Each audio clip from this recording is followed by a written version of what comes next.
आपके भी नेता गए थे पीएम से मिलने, तो स्टेट वाले नेता तो कह रहे हैं उनको चाहिए कास्ट सेंसस। देखिए अंजना, यही तो हम कर अब पूछ रहे हैं संबित जी से, पूछे जल्दी से। हाँ अंजना जी, ये मेरे से है तिवारी जी। जी। देखिए अंजना जी, मैंने तो कहा कि इसीलिए ये द्वंद्व का विषय नहीं है, ये चर्चा का विषय है और आज एक सार्थक चर्चा होनी चाहिए। मैं दो छोटी छोटी बातें कह के अपनी बात को समाप्त करता हूं। बिल्कुल सही बात है, प्रधानमंत्री जी गर्व से कहते हैं कि हाँ हमने 27 ओबीसीओं को मंत्री बनाया, हाँ हमने 12 एससी को मंत्री बनाया, हमने 8 एसटी को मंत्री बनाया, 11 महिलाओं को मंत्री बनाया। इसमें कोई छुपाने वाली बात नहीं है।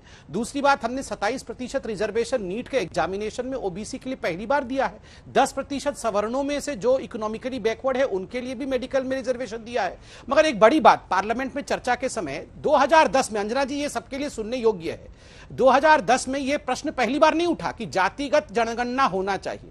चूंकि 2011 में सेंसस होना था, 2010 में तत्कालीन लॉ मिनिस्टर वीरप्पा मोइली जी ने पार्लियामेंट में खड़े होकर यह आग्रह डॉक्टर मनमोहन सिंह से किया, जो तत्कालीन प्रधानमंत्री थे। उस समय आरजेडी उस सरकार की हिस्सा थी, आरजेडी के सांसद वहां बैठे थे और कहा गया कि आप जातिगत जनगणना करिए।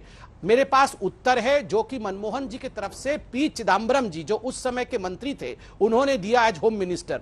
आप इस उत्तर को सुनिए, सब कुछ क्लियर हो जाएगा। मैं लड़ना नहीं चाहता हूं। उत्तर में क्या कहते हैं? उत्तर में अंग्रेजी में है, मैं पूरे अंग्रेजी में नहीं पढ़ता हूं, हिंदी में बता देता हूं सारांश उसका। उत्तर में कहते हैं कि ओबीसी का 2 लिस्ट है, एक सेंट्रल लिस्ट है, एक स्टेट लिस्ट है। उत्तर में चिदम्बरम जी कहते हैं कि बहुत सारी जातियां एक राज्य में ओबीसी हैं, दूसरे राज्य में ओबीसी नहीं है। बहुत सारे सबसेट हैं और बहुत राज्य में मोस्ट बैकवर्ड क्लास के नाम से भी एक सबसेट है।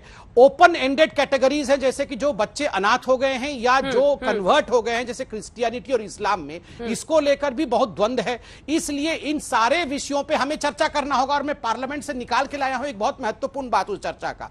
और आखिर में चिदम्बरम जी क्या कहते हैं सुनिए। चिदम्बरम जी कहते हैं, अंग्रेजी में बोलते हैं, इसलिए ये एक लाइन अंग्रेजी में पढ़ता हूं।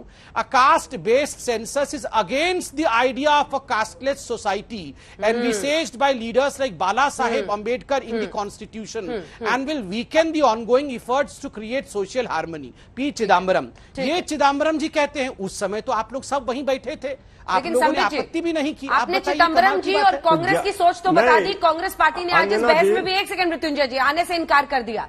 आप अपना बताइए ना सर, आप लोग कहां खड़े हैं? आपके पैरों के नीचे की जमीन क्या कह रही है?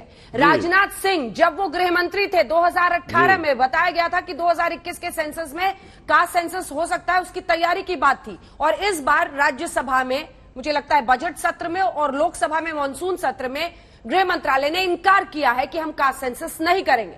बीजेपी क्या सोचती है? बीजेपी क्या कर रही है? उसका क्या कहना है कास्ट सेंसस पे? स्ट्रेट लाइन बताइए सर। बिल्कुल स्ट्रेट लाइन बताऊंगा अंजना जी, इस डिबेट से मैं भागूंगा नहीं। महत्वपूर्ण डिबेट है, इसलिए मैंने बार बार कहा।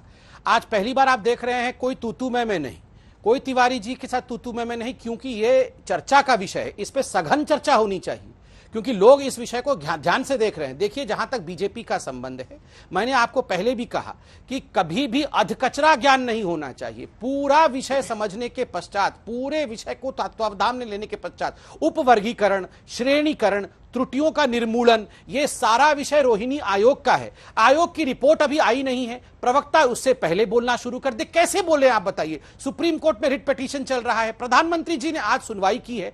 प्रधानमंत्री जी और सरकार इस पे जरूर अपने विषय को रखेंगे।